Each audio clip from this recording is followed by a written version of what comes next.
Yeah, 5 сарын 11-ний вебинар маань эхэлж байна. Тэгээд мөчүүтэй болон эхэлснээс хойш бидний 15 дахь вебинар байгаа. Тэгээд бэлтгэж ширлээ.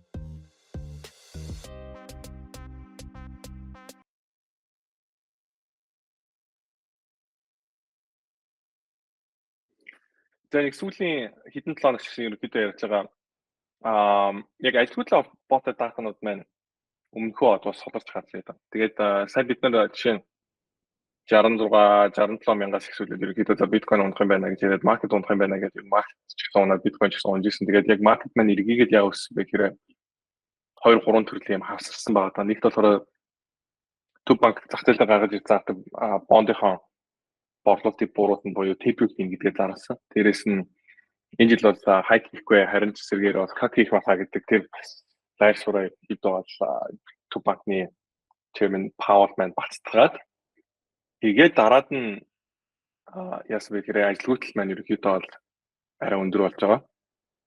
Дээрээс нь бэлэн ажлын байрны тоо буурж байгаа юмрт үзүүлэлтүүд гарснаар яасан бэ гэхээр зах зээл маань за яхахгүй төв банк маань кат хийх юм байна гэдэг нэг тийм байр суурь ер нь шилжсэн байна. Тэгээд яг энэ ажилтгуулалттай холбоотой датаг ерөнхийдөө хамгийн сайн датдаг хүмүүсийн нэг маань ерөөсөө Даниэл Ди Мартино Бүүх байгаа байхгүй. Тэгээд сайн нэг өдрийн өмнө хийсэн чинь ингээд видеог нь үзээд авах юм бол ороод авах юм бол яг энэ өөрийнхөө ерөнхийдөө харж байгаа датанастай холбоотойгоор ер нь бол энэ ажилтгуулалт өсөж байгаа. Тэгээд 2023 оны 10 сараас ер нь бол эдийн засгийн хямралт эхэлсэн. Айл хэдийн бид нэр эдийн засгийн хямрал руу ороод 7 сарын өнгөрч байна гэдэг нэг иймэрхүү таныг бол гаргаж байгаа. Дээрээс нь сүүл төв банкны митинг дээр Жером Паулын нэг сонирхолтой ярьсан дата нь юу байсан бэ гэхээр Indeed.com-ын дата гэдэг бол ярьсан байгаа. Тэгээд Indeed гэдэг маань та бүхэн мэдэхгүй хүмүүс байж магадгүй ажил хайдаг ийм сайт байгаа. Монгол хүмүүсийн хувьд бол хуучин Business Network гэдэг нэртээс одоо Зангаа гэдэг нэртэй болсон баха тийм сайт ерөнхийдөө бол байдаг. Тэгээд энэ намайг микс байгаа гэж бодоод байгаа ч гарч байна. Ямар ч гэсэн Indeed маань нэлээд тийм popular болсон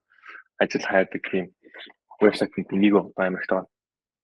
Тэгээ Indeed-тэй холбоотой дата энэ дурдсанараа ерөнхийдөө бол төв банк одоо юунаас айгаад байгаа гэхээр системд байгаа эрсдэл тэгээд ажилтгуулалттай холбоотой эдийн засаг сударж байгаатай холбоотой асуудлууд ер нь илүү анхаарал хандуулж байна гэдгийг бол нэг талаас харж байна гэдэг нэг иймэрхүү дүгнэлтээ бас танил ярьж илээ. Тэгээд яг хуу надад ч гэсэн бас санагдсан юм нь юу гэсэн бэ гэхээр инфляци тоо сүүлийн 4-5 сар өсч байгаа чинь хайк хийхгүй гэж нэлээд өндөрөлттэй хийж байгаа нь юу байгаа гэхээр эдийн засгаар байгаа энэ асуудлууд PMI-тай холбоотой доогуур тоонууд, ажилтгуулалттай холбоотой тоонууд, тэгээ revision-ууд дэшиг өсөд байгаа. Revision гэдэг нь юу гэхээр эдийн засгийн дата маань гарч ирчээд тэгээ дараагийн хэдэн сарын дараа энэ дата худлаасан байна. Жинхэнэ дата нь ийм байсан юм байна гэдэг өөрчлөлт оролцдог revision гэж яриад байгаа байхгүй revise орж иж гэсэн үг. Тэгэхээр тэр датанууд маань бас ерөнхийдөө сөрөг гарч ирж байгаатай холбоотойгоор бас төв банк маань бас айгаад байгаа болов гэдэг нэг ийм айц байгаа юм байна. Тэгэхээр эдийн засгийн хямрал ямар ч байсан айл хэдий хэлсэн байж магадгүй байна гэдэг энэ датан дээр үндэслэл үргэлжлүүлэлтийн донд бид нар макрогоо судлан тэгээд яг макро эдийн засаг дээр барьж байгаа байр суурь маань юу вэ гэхээр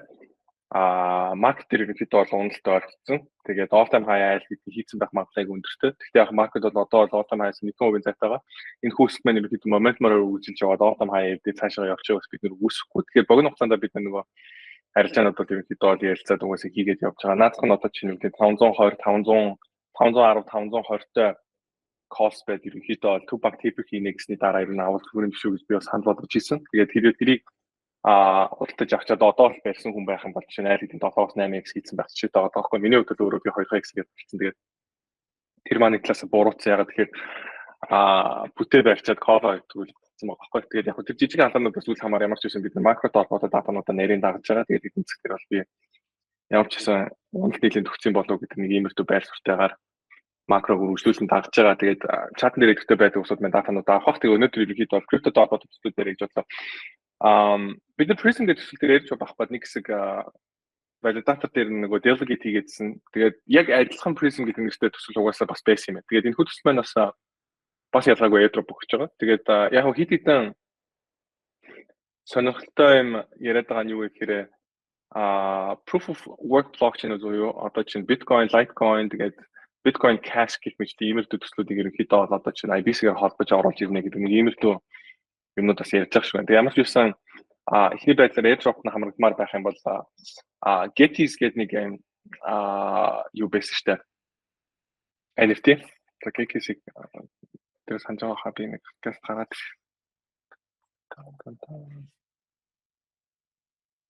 энэ угаасаа юун дээр бас байгаа митинг юм дээр энэ NFT жишээ нь барьдаг. Тэгээ дээрэс нь бидний нөгөө нэг Osmosis дээр гэсэн mad scientist гэдэг NFT-г авсан хүмүүсүүд байх юм бол Wallet-тай ерөнхийдөө холбоод Discord руу орж байгаа.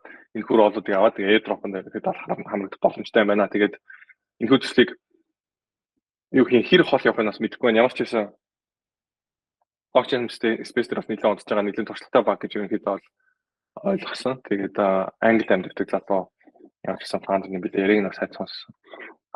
Gettys гэдэг энэ хүн үнгүй NFT өгсөн. Тэгээд одоогийн байдлаар энэ NFT маань $47 ханштай байна. Нэг шиг авах нэг $50 хавтаа гэж ойлгож байна. Тэгээд хоёр баг ерөнхийдөө хамтас гаргаж байгаа. Нэг болохоор DYDX тэгээд нөгөөд нь Atlas DAO ерөнхийдөө энэ хоёр төс маань ерөнхийдөө хамтас гаргаж ирж байгаа. Тэгээд DYDX яаж оролцоотой байх нь бас мэдэхгүй байна. Ямар ч үс надад бол одоогийн байгаа ханш дээр $50 бол харьцангуй хямдхан юм шиг санагдлаа. Ягаад тэгэхээр supply жишээ нь 5,000 гэдээ үзэх юм бол 5,000-ыг 50-аар өрчүүлэх юм бол market cap-ны ойролцоог $250,000 үнэлгээтэй нэг email to NFT байгаад байгаа байхгүй. Тэгээд Atlas DAO гэдэг энэ болохоор NFT-тэй холбоотой одоо чинь нэг юм raffle гаргаж гэдэг юм уу эсвэл NFT-тэй холбоотой юм урамшуул энэ email to тийм төсөл юм шиг хийж байгаа. Найд нь ороод харж болно. Тэгээд надад бол яг нэг тийм за энэ л будаа болохоор төстэй гэж бол санагдаагүй зүгээр ханш нь бол дайггүй санагдчихэв. Тэгээд зүгээр ойр зур 1-2-ыг жишээ нэмж бодлож аваад байцаадаас зүгээр төсөл байж магадгүй. Атом дээр айгуу чухал нэг тийм апгрейд гарсан. Тэгээд атомтой холбоотой жишээ нь хамгийн тод мэддэг зүйл нь юу гэхээр энэ буулгаанаар ерөөсөө өсөөгөө.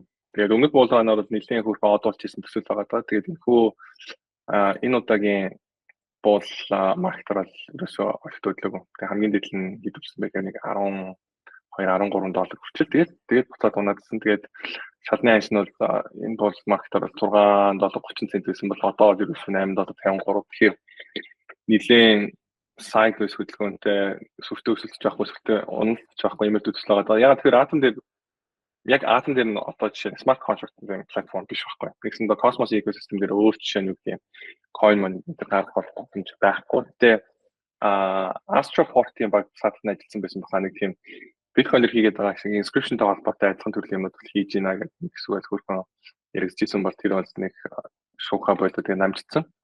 Тэгээ сүүл гарсан том мэдээ юу гэсэн бэ гэхээр Cosmos-ийн ерөнхийдөө бол одоо энэ economic zone гэдэг нэг юм ойлголт яваад байна. За энэ маань ямар ч үстэй гэхээр одоо чинь блокчейн болгон өөрсдөө гэсэн validator state-тэй одоо за энэ ингээд нэг блокчейн те Cosmos байлаа гэдэг юм бол энийг ерөнхийдөө бол блокчейнийг ажилуулдаг нэг олон нөөднүүд байдаг байхгүй. Тэгээд жишээ нь баахан нөөднүүд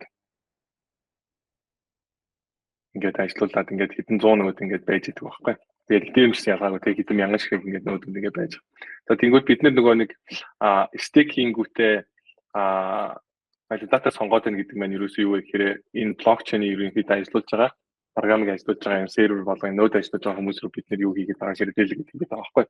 Тэгээд Cosmos ecosystem нь өөрөө айгүй олон төрлийн chain үүсдэг. Тэгээд угаасаа энэ олон chain болгон байна өөрөөсөө юутай авах гэхээр ийм validator нөөдтэй байх гэдэг байхгүй. Тэгээд Osmosis тэ одоо жишээ нь өөр юу дээ Stargaze тэгээд бүгдээрээ ингээд туслаа тэгээд энэ олон ингээд нөөд үздэг. Тэгэхээр энд ямар асуудал гарч байгаа гэхээр блокчейн болгон өөрсдийн гэсэн нөөд ажилуулах шаардлагатай нөөд болгон дээр эдгээр яаж байгаа гэхээр нэг stake and reward гэж өгөх хэрэгтэй. Тэгэхээр зүгээр барьж байгаа хүмүүстэй бол алдагдaltaй гэсэн. Ягаад гэвэл stake хийж байгаа хүмүүс мань урамшуулт аавн дээрээс нь давхар нэг блокчейнийг ажилуулж байгаа validator нөөдүүд рүү байнгын машинээр зоос хийлгэж гарч ирээд ерөнхийдөө инфляц бий болоод байна гэсэн санаа байхгүй.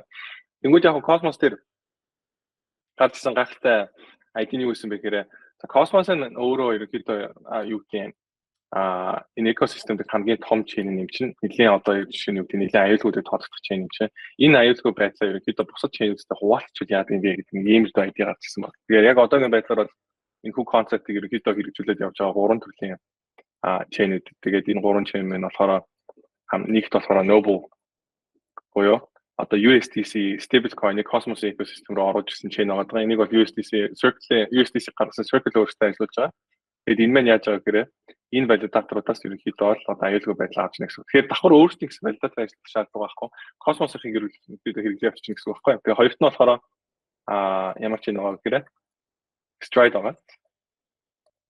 Гуравт нь болохоор Neutron гэж байна. Neutron бол Neutron-ы цаана jump болон Delphi-тэй холбоотой гарууд ерөнхийдөө нэгэн ярьж одоо энийг бас нэгээс сурчиж явдаг. Тэгээд Astroport маань лунагаас ирдэг шилжиж Neutron руу бид нэр governance шилжүүлж нэг иймэрхүү мэдээлэл гэсэн сайхан гаргаа явсан байгаа. За тэгвэл энэ дээр гарч ирэхийн тулд яадаг вэ гэхээр одоо vote яваад тэгээд энд байгаа валидатор маань нэгсэндээ юу хэлж байгаа гэхээр өмнө зөвхөн Cosmos-ын кодыг ажилладаг байсан бол энэ chain-үүдийн бүгдийг давхар ажиллуулад ерөнхийдөө бол валидатор дээр нэмэлт одоо энэ ачаал ирж байна гэсэн санаа байхгүй. Тэгтээ давхараас эднээс ингээ урамшууллаа гэж явдаг. Яагаад гэвэл Stride өөрсдийнхөө олсон орлоготой холбоотой инфляцтай холбоотой юмнуудаа эргүүлээд юу вэ гэхээр Cosmos-ийнхаа экосистемтэй одоо хуваалцаад явчихдаг. Тэгээ Neutron болохоор бас ямар шиг хилцэлтэй байдаг вэ бас марц нэг иймэрдүү байдлаар ингээ үнцэн гэж явдаг байгаа. Noble-ийн хувьд бол тийш Cosmos руу юм өгдөг энэ гэж би бол бодохгүй.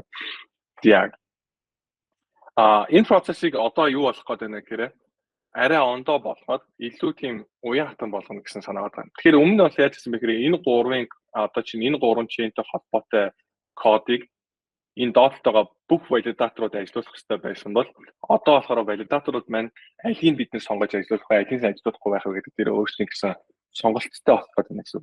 Тэгээд энэтэй холбоотой ерөнхийдөө гоё юм мэдэн гарч ирж байгаа маань тэгээд энэтэй холбоотой бас аатан дээр нэлээд хүмүүс бас юу гэдэг бутад анхаарал хандуулад тэгээ энэ бас юу гэдэг ханшин өсгөх юм мэдээ байж чадах нь үгүй юу гэдэг дээр бол мэдэхгүй байх гэхдээ тэгж бас найдаж байна.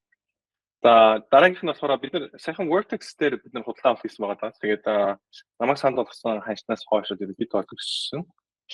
Би буруу бодоогүй бол бид нар 0 юм дээр санд болгосон. Энэ хавцаа 0.15 хавцаа санд болгосон аахгүй. Тэгэхээр одоо нэг 10 дөнгө ашигтай байх хэрэгтэй. Тэгээд энэ хүү төсөл маань юу вэ гэхээр Arbitrum дээр байдаг perpetual exchange байгаа. Тэгээд Evo Hyperliquid энтертэй нэлээд төстэй айгуу тийм хэрэглэхэд айгуу гоё тийм exchange баггүй. Тэгээд эдгээр энэ өөрсдийнхөө exchange-ийн дараагийн хөлбөрийг болохоор Blitz гэдэг нэртэй exchange-ийн Blast-ээр гаргасан юм байна. Тэгээд Blast-ээр гаргасны дараа эдгээр ямар сонирхолтой юм хийсэн бэ гэхээр хоёр chain маань хоёулаа тусдаа liquidity-тэй байгаад байх биш. Дундаа liquidity-ийг share-х юм ерөнхийдөө шийдэл гаргасан. Тэрийг болохоор эдгээр edge гэж яриад байна. Тэгээд Vertex edge гэдэг. Тэгээд энэ хүү edge маань ерөнхий тайлбар зураг нь бол энд байгаа. Тэгээд яадаг вэ гэхээр Arbitrum дээр нэг хүн худалдаа авалт хийх гээд тэр худалдаа авалтанд нь болохоор илүү одоо жишээ сайн одоо ханшиг санд болгож байгаа арилжаа жишээ нь Blast-тэй байх юм бол яаж байгаа. Тэр энэ хоёр арилжааг хооронд нь одоо нийлүүлж чадсан санаахгүй. Тэгэхээр яаж байгаа гэхээр өөрөөр блокчейн хэрэгжилж байгаа хэрнээ нэг chain дээр бүгдээр арилжаад хийж байгаатай адилхан ерөнхийдөө ийм филингийг өгнө гэсэн санаа байгаа. Тэгээд нэг сонирхолтой юм нь юу юм бэ гэхээр Gem Insight гэдэг энэ Twitter-с жишээ ингээд орлого болгон market cap-ийн чинь бусад бүлгүүдэд харьцуулсан байгаа байхгүй. Тэгэхээр энэ market cap нь одоогийн байдлаар Vertex-тэй 55 сая болсон. Тэгээд GMX-тэй харьцуулах юм бол орлого нь ерөнхийдөө GMX-ээс арай бага ч гэсэн нэг ойролцоогоо 60% бага байгаа байхгүй. Тэнгүүд market cap нь болохоор GMX нь болохоор одоогийн байдлаар бараг 5 дахин өндөр байгаа байхгүй. Тэгээд тэр утгаараа харах юм бол одоо чинь юу гэдэг Vertex бол одоо байгаа ханшнаас бол доороос 2x хийж нэг 30 хэдэн центийн ханштай болж ерөнхийдөө fairly valued буюу ер нь боломжийн ханш ирэх юм байна гэж бас ойлгож болох гэдэг. Тэгээд Vertex бид нар авсан санд болгосон байгаа даа. Тэгээд та бүхэн маань өөрсдөө стейк хийгээд хэрэгжилж олгоно. Тэгээд Vertex бас нэг сонирхолтой ultimate түүх нь юу вэ гэхээр 2021 онд анх эдгээр Terra дээр Forex арилж болдог арилжааны платформ хийчихсэн юм. Terra дээр хийж байгаа. Тэгээд Terra дараад нь юу бас ингэж байгаа луна дээр онлоод stablecoin DPEG энтер хийсний дараа Arbitrum дээр ерөнхийдөө бид нэр exchange барья гэдэг team шийдвэр гаргаад тэгээ явсан юм байна. Тэгээд бусад юутай холбоотой та бүхэн маань өөрсдөө судлаараа гэдэг ерөнхийдөө мэдээллийн бас хэд төслүүдийг бол орууллаа. Тэгээд өнөөдөр бас бүгдээрийн дэлгэрэнгүй ярьсан болчих бас амтсангүй. Тэгээд удахгүй мүлжүүлэлттэй болон дээр ямар судалгаа орох вэ гэхээр устай холбоотой хөрөнгө оруулалтын талаар мэдээлэл байна. Тэгээд усан дээр яг орчин үед одоо чинь ийм асуудлууд яригдах гэдэг байна. Усан дээр чинь Forever Chemicals буюу маш одоо жижиг хэмжээтэй. Тэгээд ерөөсөө ингэж ямар нэгэн байдлаар одоо юмд уусч эсвэл устж алга болдгоо. Хүний биед орчих юм бол ингээ хоримтлагдаад байдаг. Одоо хортавдрын төсвөл одоо нэлээд том шалтгаан нэг байж магадгүй гэдэг иймэрдүү энэ жижигхэн импорт гэл одоо хэтэрхийнүүд ерөөдөө одоо богсон дайгыг хорцсон. Тэгээд Америк жишээ нь 70 сая хүн бол айл хэдийн ийм аюултай усууд хэрэгэлдэг болцсон гэдэг ийм датанууд хүртэл байт юм. Тэгээд иймэрдүү ерөөдөө устай холбоотой асуудал. Тэгээд ирээдүйд ерөөдөө бол хэмээс оюунхаа хөгжиж байгаатай холбоотойгоор дата центрүүд маань аюул ус хэрэгэлдэг. Тэгээд усыг яадаг гэхээр дата центрт хэрэглэхийн тулд төрөл бүрийн ерөөдөө бодисод холилж байгаа хэрэгэлдэг. Тэгээд эргүүлээ тэр усыг одоо гаргаж ирэхийн тулд дахиж одоо тэрийг боловсруулах цэвэрлэх шаардлагатай байдаг. Тэгэхээр ерөнхийдөө энэ устай холбоотой экосистем маань ирээдүйд бол нэлийн өргөмж нөхцөл байдал үүсэж байгаа учраас устай холбоотой ерөнхийдөө хөрөнгө оруулалт хийх аягүй том боломжууд байдаг юм. Тэгээд энэтэй холбоотой ерөнхийдөө бол судалгаа уншаад өнөөдөр дууссан. Тэгээд миний хувьд устай холбоотой төслүүд, компаниуд тэгээд шийдлүүдээс ерөнхийдөө бол харж агаад за энэ компаниудаас ерөнхийдөө ихний байдлаар нэг хэдэн хурдан автод хийя гэдэг нэг иймэрдүү жагсаалтыг бол удахгүй гаргаж юунда хүргэж байгаа. Мөлтөртэй боломжтой уншигч нартай хүргэж байгаа. Тэгээд хувьцаа сонирхдаг, хувьцаа худалдаж аваад утгатанд байх сонирхолтой усуд байх юм бол тэр бас нэлээд сонирхолтой мэдээлэл авах болов гэж би бас найдаж байна. Тэгээд миний хувьд бас аягүй цаг хугацаа зарцуулж бас тэрийг бас ухаж байгаа учраас өгөөжтэй мэдээлэл авах болов гэж бас найдаж байна. Тэгээд 2022 онд жишээ нь Монгол хийсэн судалгааны дагуу Монгол дахь яг усан дахь одоо жишээ нь бохирдол харьцангуй бага гарсан боловч агаарын бохирдол аягүй өндөр. Тэгээд аль хэдийн forever chemicals гэж яриад байгаа энэ хүү бодисууд байна. Эмэгтэй хүний бүхний сүнүүдээс аягүй хаалтсан гинэ. Тэгэхээр нэгсэнд энэ маань аль хэдийн хүмүүсийн биед аль хэдийн орцсон. Тэгээд бүхний сүгээр хятад бэбинүүдэд одоо жоохон яс хүүхдүүд хүртэл ингээд дамжаад явж байгаа гэдэг юм үзүүлэлт гарсан байна. Тэгэхээр энэ маань дэлхийд даяар асуудал болж байгаа юм. Ирээдүйд бол тайлбар бол айгүй их яригдах. Тэгээд олон тэрбум долларын хөрөнгө оруулалт энэ цаашгүй шаардлагатай юм зах зээл юм байна. Тэгээд наадах нь сантехниктэй холбоотой, усны шугам мэдэртэй холбоотой ерөнхийдөө засварууд өөрчлөлт шинжилтүүд ерөнхийдөө дэлхийд даяар хийх шаардлагатай гэдэг болсон байдаг. Тэгээд бидний хувьд болохоор яг Америк амьдарч байгаа учраас Америк зоод төслүүдийг илүү анхаарал. Гэхдээ энэ салбарт тэргүүлж байгаа мундаг төслүүд бас Японд бас байдаг юм байна. Тэгээд тиймэрдүү мэдээлэл явуулж гэсэн хүрэх бодолтой байгаа. Тэгээд энэ хүрээд өнөөдрийн богинохон вебинар маань дуусчихна. Яг тэр бид нөгөө макро толгойтой асуудлууд ихтэй тэргүй мөлтөртэй болон нэрээ байнга ярилцаад байгаа учраас өнөөдөр тэрийг заавал дэлгэрэнгүй ярилцаад ирэх байх гэж би ойлгоход бодлоо. Тэгээд энэ хүрээд картонго дуусгая.